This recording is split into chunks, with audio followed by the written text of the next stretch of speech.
नमस्कार दोस्तों, स्वागत है आपका अपने YouTube चैनल रेल टेक इन हिंदी पर।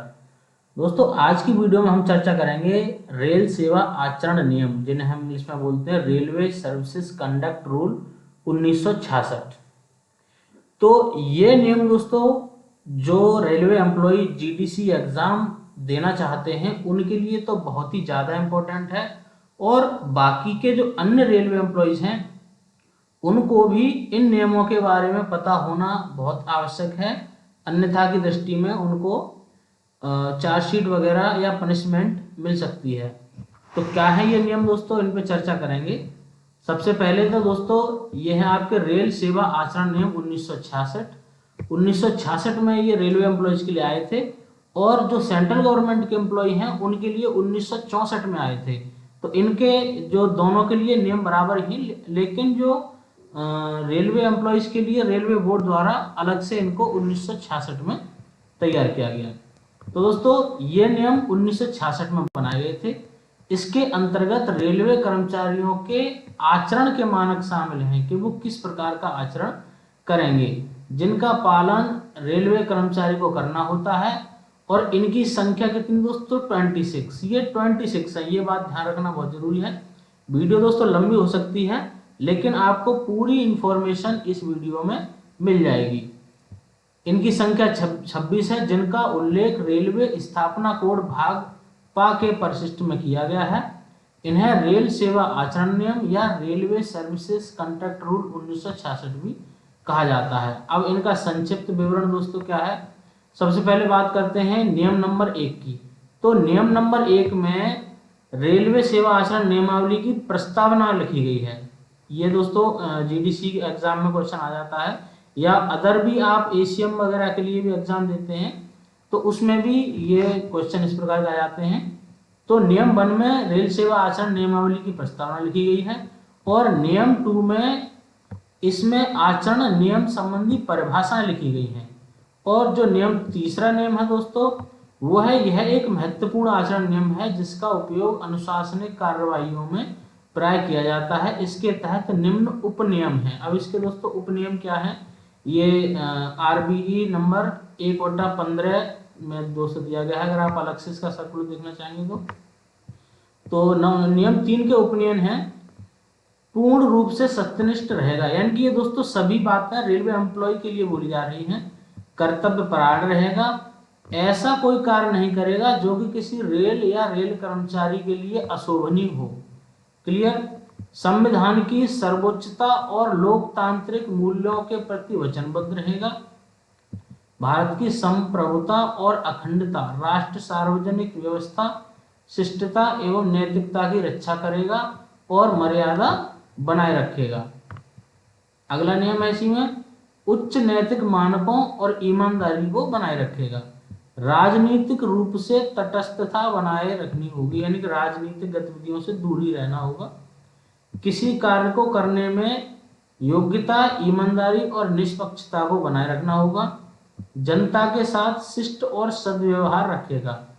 लोकहित के निर्णय लेगा। सार्वजनिक संसाधनों का उपयोग कार्यकुशलता और प्रभावी ढंग से तथा मितव्ययता से करवाएगा। ये सभी बातें रेलवे एम्प्लॉयज के लिए बोली जा रही हैं।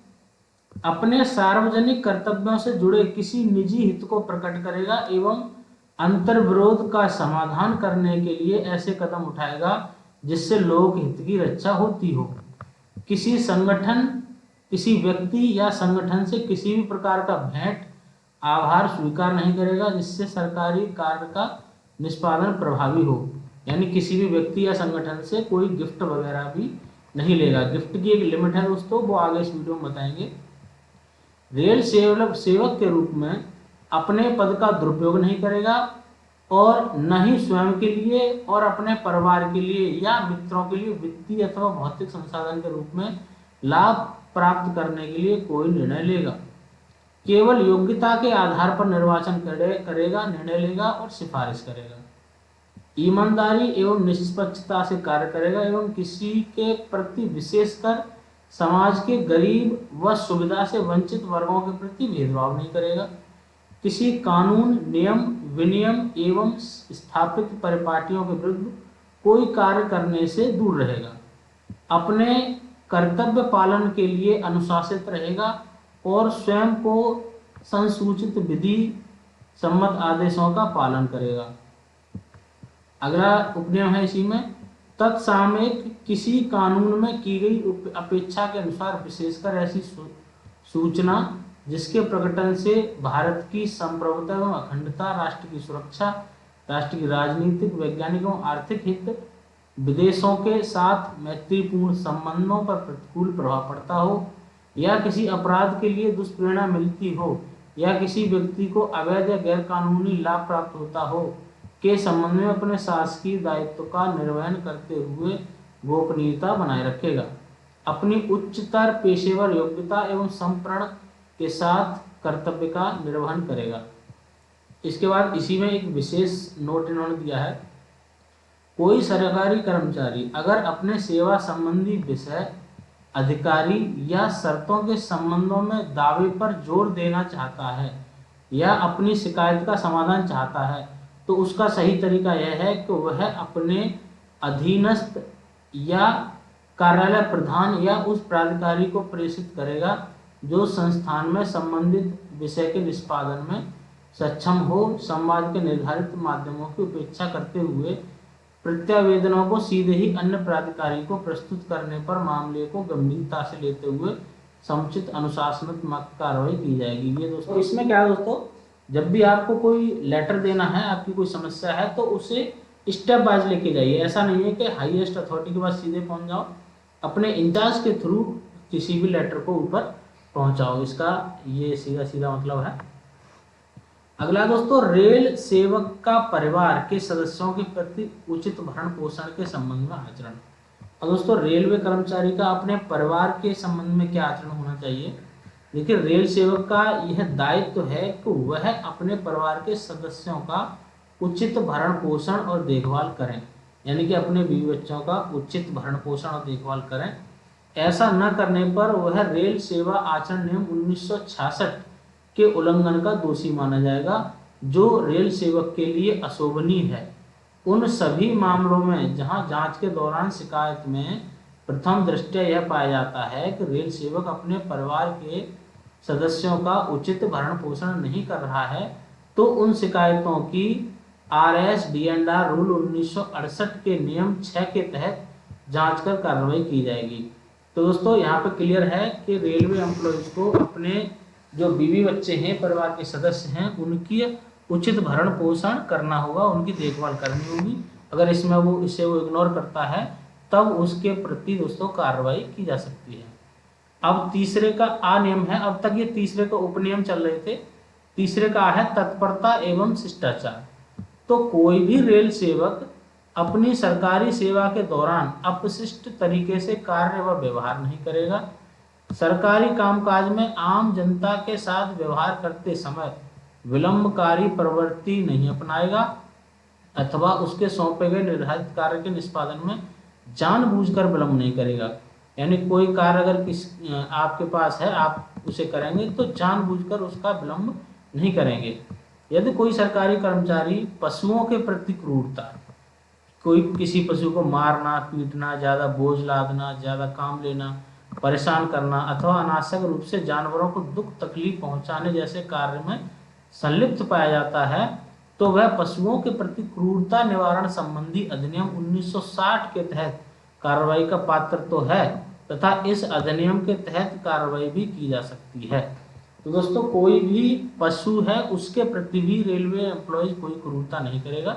रेलवे बोर्ड का सर्कुलर है ये 100 RB 130/6 2006 का है, 130 नंबर, उसमें देख सकते हैं इसके संबंध में। तीसरे का बा है दोस्तों सरकारी नीतियों का अनुसरण। प्रत्येक रेल सेवक विवाह के लिए निर्धारित आयु, पर्यावरण की सुरक्षा, वन्य जीवन तथा सांस्कृतिक विरासत के संरक्षा के संबंध में सरकार द्वारा निर्धारित नीतियों का अनुसरण करेगा। सरकार की जो नीतियां हैं, जो जैसे शादी क्या हो गई, पर्यावरण की सुरक्षा हो गई, वन्य जीवन, सांस्कृतिक विरासत है, सभी में जो सरकार के नियम हैं उनकी नीतियों का ही अनुसरण करेगा। महिलाओं के प्रति अपराध उन्मूलन संबंधी नीतियों का भी अनुसरण करेगा। तीसरे का सा है कामकाजी महिलाओं के लैंगिक उत्पीड़न पर प्रतिबंध। इस संबंध में कई दोस्तों लेटर जारी किए गए हैं। RB 6/98, 148/98, 2/15, 105/15 और 114/15। तो जो कामकाजी महिलाएं हैं उनका लैंगिक उत्पीड़न है, मतलब महिला पुरुष के आधार पर उनमें भेदभाव नहीं करेगा। अब चौथा नियम है दोस्तों, कंपनी फर्म में रेल सेवक के नजदीकी या रिश्तेदार को रोजगार।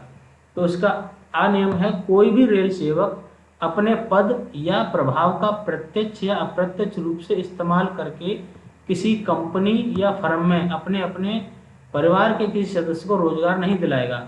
माना कि आपने अपने परिवार का कोई सदस्य किसी फैक्ट्री में या कहीं रोजगार के लिए भेजा कंपनी में, और आप उसको कॉल कर रहे हैं कि मैं फला फला अधिकारी बोल रहा हूँ, ये मेरे परिवार का सदस्य है, तो ये भी दोस्तों रेल कर्मचारी के लिए करना मना है। है दोस्तों, कोई भी ग्रुप ए अधिकारी सरकार की पूर्व अनुमति के बिना अपने पुत्र पुत्री या आश्रितों को ऐसी कंपनी में नौकरी पर नहीं लगाएगा जिसके साथ उसका कार्यालयी व्यवहार हो, या किसी ऐसी कंपनी फर्म में जिसका सरकार से कार्यालयिक संबंध हो। यानी ये बात ग्रुप ए अधिकारियों को भूली गई है। मान लीजिए रेलवे की किसी कंपनी के साथ व्यापारिक संबंध है, तो वहां वो अपने पुत्र पुत्री आश्रितों को नौकरी नहीं दिला सकता है। तीसरा इसी में पॉइंट है है दोस्तों चौथे का, कोई भी रेल सेवक अपनी सरकारी सेवा के निर्वहन के क्रम में ऐसी कंपनी या फर्म जिसमें उसके परिवार का कोई सदस्य कार्यरत है के हित में कोई संविदा स्वीकृत नहीं करेगा। इस तरह के मामले व संविदा अगर कोई है तो उन्हें अपने उच्चतर प्राधिकारी को भेजेगा। यानी कि आप परिवार के सदस्य को कोई संविदा का काम रेलवे से नहीं दिला सकते हैं। पांचवा दोस्तों, राजनीतिक गतिविधियों और चुनावों में भाग लेना से संबंधित ये नियम 5 में आता है। तो यहाँ क्लियरली मेंशन है कि कोई भी रेल कर्मचारी किसी राजनीतिक पार्टी अथवा ऐसे संगठन से जो राजनीतिक गतिविधियों से जुड़ा हो, वह ना तो उसका सदस्य होगा और ना ही उससे कोई संबंध रखेगा। ये दोस्तों जो सीसीएस कंडक्ट रूल है उसका नियम 5 में आता है। छठवां नियम है इसका दोस्तों, रेल कर्मचारी द्वारा संघ अथवा संगठन में शामिल होना। रेल कर्मचारी ऐसे किसी संगठन या संस्था की सदस्यता नहीं लेगा और ना ही उसकी किसी गतिविधियों में शामिल होगा जिसका उद्देश्य भारत की एकता, अखंडता एवं संप्रभुता को नुकसान पहुंचाना हो। तो इस प्रकार के किसी संगठन में भाग नहीं लेना है। सातवां है दोस्तों, प्रदर्शन, प्रोटेस्ट करना। तो भारत की एकता, अखंडता, संप्रभुता, राष्ट्र की सुरक्षा, विदेशी राष्ट्रों के साथ मैत्री संबंधों, जनता की शांति एवं सुव्यवस्था, शालीनता एवं नैतिकता पर विपरीत प्रभाव पड़ता हो, या किसी न्यायालय की मानहानि होती है अथवा किसी क्राइम को बढ़ावा मिलता है, ऐसे किसी भी प्रदर्शन में रेलवे कर्मचारी हिस्सा नहीं लेगा। ये सीसीएस कंडक्ट रूल का नियम 7 है दोस्तों। ये बहुत जरूरी क्वेश्चन है दोस्तों जीडीसी एग्जाम के लिए। अगला नियम 8 है दोस्तों, प्रेस एवं रेडियो से संबंध रखना। सभी रेल सेवक सरकार की पूर्वानुमति के बिना किसी भी पुस्तक का प्रकाशन अथवा समाचार पत्र के संपादन का कार्य नहीं करेगा और ना ही प्रेस, रेडियो या टीवी से कोई संबंध रखेगा। सिर्फ कलात्मक, साहित्यिक एवं वैज्ञानिक मामलों को छोड़कर। अगर आप कोई कलात्मक कार्य करते हैं या साहित्यिक कार्य है या फिर वैज्ञानिक मामले हैं तब कर सकते हैं, अन्यथा ये टीवी, पुस्तक प्रकाशन, समाचार पत्र इनसे कोई संबंध नहीं रखेगा, प्रेस, मीडिया इत्यादि से। 9वां है दोस्तों, सरकार की आलोचना।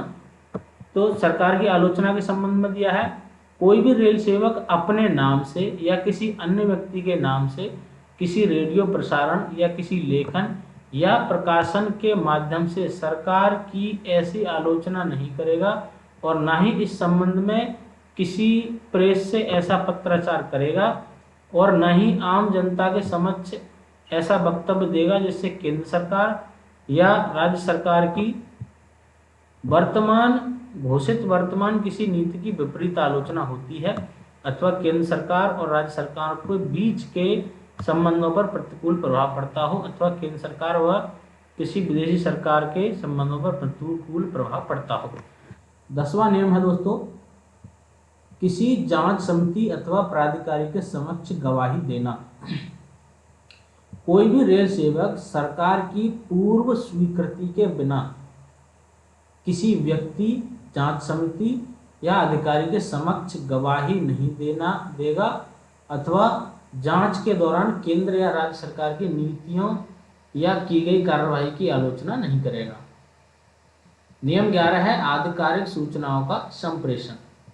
रेल सेवक किसी अनधिकृत व्यक्ति को ऐसी सूचना उपलब्ध नहीं कराएगा जो उस सूचना को प्राप्त करने का वैधानिक अधिकारी न हो। मान लीजिए कोई भी व्यक्ति आपके ऑफिस से कोई भी सूचना मांगता है, अगर वो उस सूचना को प्राप्त करने का अधिकार नहीं रखता है तो उसको ये सूचना नहीं देनी है। अगली है दोस्तों अंशदान चंदा।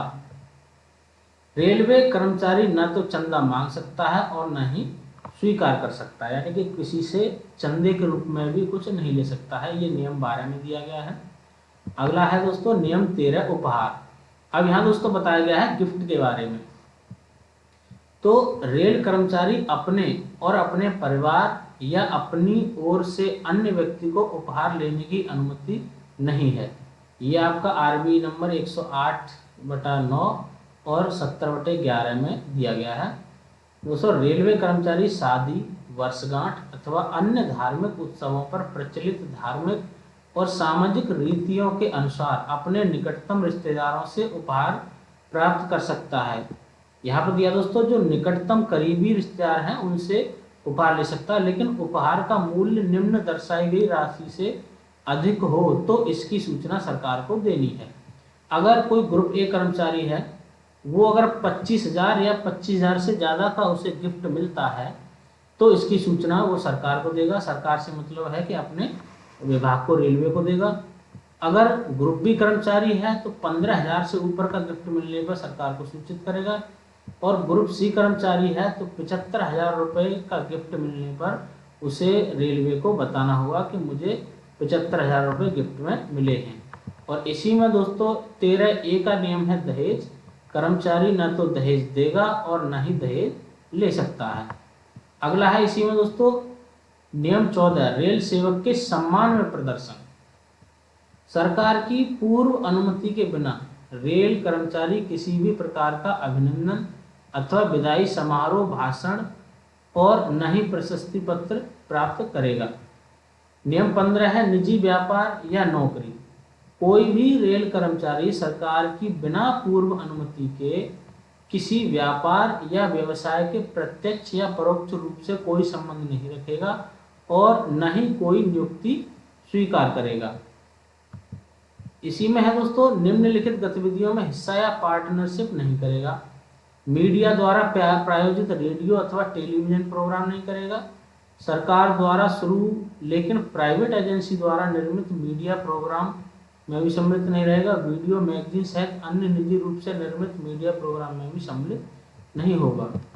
इसके बाद दोस्तों नियम 15 का ए है कोई भी रेल सेवक अपने नाम से मिला रेलवे आवास को किसी अन्य व्यक्ति को किराए पर या पट्टे पर रहने के लिए नहीं दे सकता, और रेल आवास का आवंटन निरस्त होने पर निर्धारित समयावधि में आवास को खाली भी करना होगा। ये आपका आरबीई नंबर 12/97 में है। अगला है नियम 16 है निवेश, धन उधार लेना और उधार देना, यानी कि कहीं इन्वेस्ट करना और किसी से धन उधार लेना या उसको उधार देना। अब यहाँ पे है दोस्तों कोई भी रेल सेवक किसी स्टॉक, शेयर अथवा अन्य निवेश में सट्टा नहीं लगाएगा, लेकिन यह उपनियम उस अवस्था में लागू नहीं होगा जब यदा कदा निवेश स्टॉक ब्रोकर अथवा अन्य ऐसे व्यक्ति के माध्यम से जो विधि द्वारा इस कार्य हेतु ऑथराइज है या जिनके पास संबंधित नियम के अंतर्गत सर्टिफिकेट है के थ्रू किया जा सकता है। यानी कि आप जो है स्टॉक, शेयर मार्केट, सट्टा वगैरह पैसा नहीं लगा सकते हैं, लेकिन कभी कभी ऐसा कोई स्टॉक ब्रोकर या ऐसा व्यक्ति जो इसके लिए ऑथराइज है उसके द्वारा इस काम को करा सकता है। किसी भी रेल सेवक को या उसके परिवार के किसी भी सदस्य अथवा अन्य व्यक्ति को वह निवेश करने की अनुमति नहीं है जिससे उसके शासकीय कार्य के निर्वाह में बाधा हो। इस पर्पस के लिए कंपनी डायरेक्टर अथवा दोस्त और सहयोगी के आरक्षित कोटे से किसी शेयर की खरीद को निवेश माना जाएगा, जो रेल सेवक को कंफ्यूजन में डाल सकता है। अगला है दोस्तों नियम 3 है, इसी में 16 का नियम 3, कोई भी रेल कर्मचारी जिसका संबंध केंद्रीय सार्वजनिक उपक्रम सेंट्रल पब्लिक अंडरटेकिंग के प्रारंभिक सार्वजनिक प्रस्ताव आईपीओ की कीमत निर्धारण प्रक्रिया से है, तो वह उसके प्रारंभिक पब्लिक प्रस्ताव के शेयर आवंटन अथवा ऐसे केंद्रीय अथवा उसकी ओर से किसी अन्य व्यक्ति के माध्यम से उसमें सम्मिलित नहीं होगा। रेल कर्मचारी पैसा उधार लेन देन नहीं करेगा और ना ही किसी व्यापार में अपनी पूंजी लगाएगा। नियम 17 दोस्तों दिवालियापन या आदतन कर्जदारी। कोई भी रेल कर्मचारी अपने खर्च एवं क्रियाकलापों को इस प्रकार अनुशासित करेगा जिससे उसे कर्ज लेने या दिवालिया होने की नौबत ना आए। यदि किसी रेल सेवक के विरुद्ध सरकारी अथवा अन्य ऋण वसूली के लिए अदालती कार्रवाई की जाती है तो उसे इसकी सूचना तुरंत सरकार को देनी चाहिए। अगर किसी बैंक से लोन लिया और वो बैंक को लोन नहीं भरा और उन्होंने कोई कानूनी कार्रवाई कर दी तो इसकी सूचना भी रेलवे को देनी होगी। नियम 18 है दोस्तों चल अचल एवं कीमती संपत्ति का अर्जन। सभी रेल सेवक अपनी ज्वाइनिंग पर चल अचल और बहुमूल्य संपत्ति की घोषणा प्रशासन को प्रस्तुत करेगा, बताएगा कि मेरे पास कितनी चल अचल संपत्ति है। इनमें वृद्धि होने पर समय समय पर प्रशासन को सूचित करेगा एवं शेयर और डिबेंचर को भी सम्मिलित किया जाएगा। अगला दोस्तों 18A है विदेशियों के साथ लेन देन व भारत के बाहर संपत्ति खरीदने व बेचने पर प्रतिबंध। कोई भी सरकारी कर्मचारी विदेशी व्यक्ति के साथ लेन देन नहीं करेगा और भारत के बाहर अपनी संपत्ति को ना तो खरीदेगा और ना ही बेचेगा। इसी में दोस्तों रेलवे इसका नियम 19 है रेल सेवक के कार्यों एवं चरित्र के संबंध में प्रचार। कोई भी रेल सेवक सरकार की पूर्वानुमति के बिना किसी राजकीय कृत्य के प्रतिशोध के लिए किसी न्यायालय अथवा प्रेस का सहारा नहीं लेगा जिससे किसी आलोचना या चरित्र हनन का मामला निहित हो। यदि रेल सेवक के इस हेतु किए गए अनुरोध की तिथि से 3 माह के अंदर सरकार द्वारा स्वीकृति प्राप्त नहीं होती है तो यह माना जाएगा कि कर्मचारी का अनुरोध स्वीकार कर लिया गया है। विभागीय अथवा अन्य प्रभाव का उपयोग। सभी रेल सेवक सरकार को उसके द्वारा दी जा रही सेवाओं के संबंध में स्वयं के हित व अन्य लाभकारी कार्य हेतु अपने से उच्च प्राधिकारी पर किसी प्रकार का राजनीतिक अथवा कोई अन्य दबाव ना तो लाएगा और ना ही लाने का प्रयास करेगा। अब नियम नंबर 21 है दोस्तों विवाह के संबंध में प्रतिबंध।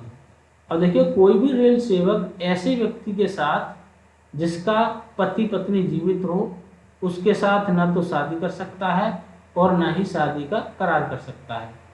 रेलवे कर्मचारी जिसका पति या पत्नी जीवित है वह किसी दूसरे व्यक्ति के साथ शादी नहीं कर सकता है। रेल सेवक विदेशी लड़की से शादी नहीं करेगा। दोस्तों ये यहाँ पे शादी के संबंध में 3 नियम यहाँ पे बनाए हुए हैं। नियम 21 के ही नियम है ये। नियम 22 है दोस्तों मादक पेय और पदार्थ का सेवन नहीं करेगा और ना ही अपने परिवार के सदस्यों को करने देगा। मादक पेय पदार्थ दोस्तों जो शराब है गुटखा है इस प्रकार की चीज़ें ना तो रेल कर्मचारी करेगा और ना ही अपने परिवार के सदस्यों को करने देगा।